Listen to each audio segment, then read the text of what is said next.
5ই আগস্টের পরবর্তী দেখেছি এই সমন্বয়ক পরিচয়ের নামধারী ব্যক্তিরা বিভিন্ন জায়গায় তদবির বাণিজ্য, টেন্ডার বাণিজ্য, দখল বাণিজ্য কিংবা আওয়ামী লীগকে পুনর্বাসনের মতো অপকর্মে যুক্ত হয়ে তাদের জুলাই গণঅভ্যুত্থানে যে গৌরব উজ্জ্বল অবদান ছিল সেই অবদানকে অনেকটাই ম্লান করে দিয়েছে। আওয়ামী লীগ জুলাই গণঅভ্যুত্থানে যে গণহত্যা চালিয়েছে, আওয়ামী লীগ যদি বাংলাদেশে আবারও ফিরে আসে এর চাইতে ভয়ঙ্কর গণহত্যা তারা আবার চালাতে পারে। করিমগঞ্জ উপজেলা অধিকার পরিষদ কর্তৃক আয়োজিত গণহত্যার বিচার এবং আওয়ামী লীগের নিষিদ্ধের দাবিতে আজকের বিক্ষোভ মিছিলে বিভিন্ন ইউনিয়ন থেকে যারা উপস্থিত হয়েছেন সবাইকে সংগ্রামী সালাম এবং শুভেচ্ছা। পাশাপাশি যারা আশেপাশে থেকে দেখছেন সবাইকে গণ অধিকার পরিষদের পক্ষ থেকে বিপ্লবী সালাম এবং শুভেচ্ছা। আপনারা জানেন যে এই আওয়ামী লীগ বিগত 15 বছরে বাংলাদেশে যে একদলীয় ফ্যাসিবাদ কায়েম করেছিল, এই দেশে বিরোধী দলের এবং বিরোধী মতের মানুষের উপর গুম, খুন, হত্যা এবং বিতর্কিত 3টি নির্বাচন 2008 সালে রাতের ভোটে বিনা ভোটে নির্বাচন হয়েছিল, 2018 সালে রাতের ভোটে নির্বাচন হয়েছে, 2014 সালেও বিনা ভোটে নির্বাচন হয়েছে, সবশেষ 2024 সালে দেখেছেন দামি ভোটের যে নির্বাচনের মধ্য দিয়ে আওয়ামী লীগ বাংলাদেশের যে গণতন্ত্রকে যে হত্যা করেছে এবং এদেশের মানুষের ভিন্ন মতকে দমন করার জন্য যে দমন পীড়ন চালিয়েছিল, সবশেষ এই জুলাই গণঅভ্যুত্থানের ছাত্র জনতার আন্দোলনের মুখে সেই শেখ হাসিনা বাংলাদেশ থেকে পালিয়ে যেতে বাধ্য হয়েছে। এই অন্তর্বর্তীকালীন সরকার ছাত্র জনতার রক্তের বিনিময়ে ক্ষমতা এসেছে, তারা দায়িত্বে আছে।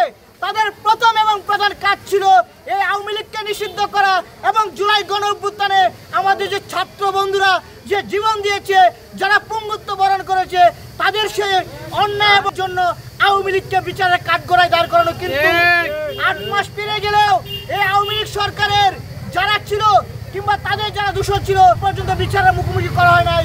এটা শহীদদের রক্তের সাথে বেইমানি আমরা পাশাপাশি দেখছি। বিভিন্নভাবে আওয়ামী লীগ এবং আওয়ামী লীগের দূষণদেরকে সারা দেশে বিভিন্নভাবে বিভিন্ন ফরম্যাটে তাদেরকে পুনর্বাসনের চেষ্টা করছে। আমরা দেশের জনগণকে বলবো, যারা গণহত্যায় জড়িত ছিল, যারা গণহত্যায় মদত দিয়েছে, তাদের বিরুদ্ধে জনগণকে অবশ্যই রুখে দাঁড়াতে হবে। আরেকটি বিষয় বলবো আমি, আপনারা দেখেছেন এই জুলাই গণঅভ্যুত্থানের ছাত্র জনতা নেতৃত্ব দিয়েছিল যেমন, তেমনি বিগত সময়ে গণ অধিকার পরিষদ, বিএনপি, জামাত সহ বিরোধী রাজনৈতিক দলগুলোর যে ধারাবাহিক আন্দোলনের ফসল হিসেবে এই জুলাই গণঅভ্যুত্থান সফল হয়েছে। সেখানে যারা ছাত্র সমন্বয় ছিল তারা জীবনের বিনিময়ে তারা আওয়ামী লীগের রক্তচক্ষুকে এবং সব রকমের ভয়ভীতি উপেক্ষা করে তারা যেমন দেশকে এই ফ্যাসিবাদ মুক্ত করার জন্য ভূমিকা পালন করেছিল, তাদের সেই ভূমিকাকে আমরা সব সময় সাধুবাদ জানাই। কিন্তু দুঃখজনক হলো আমরা 5ই আগস্টের পরবর্তী দেখেছি এই সমন্বয়ক পরিচয়ের নামধারী ব্যক্তিরা বিভিন্ন জায়গায় তদবির বাণিজ্য, টেন্ডার বাণিজ্য, দখল বাণিজ্য কিংবা আওয়ামী লীগকে পুনর্বাসনের মতো অপকর্মে যুক্ত হয়ে তাদের জুলাই গণঅভ্যুত্থানে যে গৌরব উজ্জ্বল অবদান ছিল সেই অবদানকে অনেকটাই ম্লান করে দিয়েছে। এই বাংলায় হবে না, এই বাংলায় হবে না আওয়ামী লীগের ঠিকানা, আওয়ামী লীগের ঠিকানা এই বাংলায় হবে না।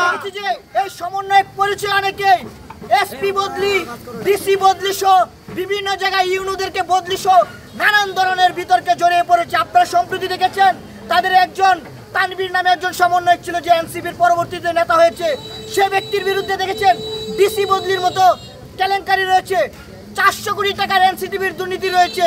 সেই ব্যক্তিকে আমরা দেখেছি অব্যাহতি দিয়েছে। শুধু অব্যাহতি দিলে হবে না, সেটা তিনি ফৌজদারি অপরাধ করেছে। আমরা বলবো এই সরকারকে তাকে যেন জিজ্ঞাসাবাদ করা হয়, আটক করা হয়। তাকে জিজ্ঞাসাবাদ করালে অনেক রাঘব বলদের নাম ফিরে আসবে। তাই এই শহীদদের রক্তের সাথে বেইমানি করে আপনারা দুর্নীতিবাজ লুটপাটকারীদেরকে কোনোভাবে ছাড় দিবেন না। সবশেষ একটি কথা বলে শেষ করব, যেহেতু এই কিশোরগঞ্জ হচ্ছে কৃষি প্রধান এলাকা, এই এলাকার মানুষের ম্যাক্সিমামদের জীবিকা হচ্ছে কৃষিকাজ কিংবা ধান কিংবা ফসল চাষ করা। আমরা দেখেছি যে এখন বুড়ো মৌসুম চলছে, এই বুড়ো মৌসুমের কৃষকদের সবচেয়ে বড় ফসলের সময় হচ্ছে বড় মৌসুম।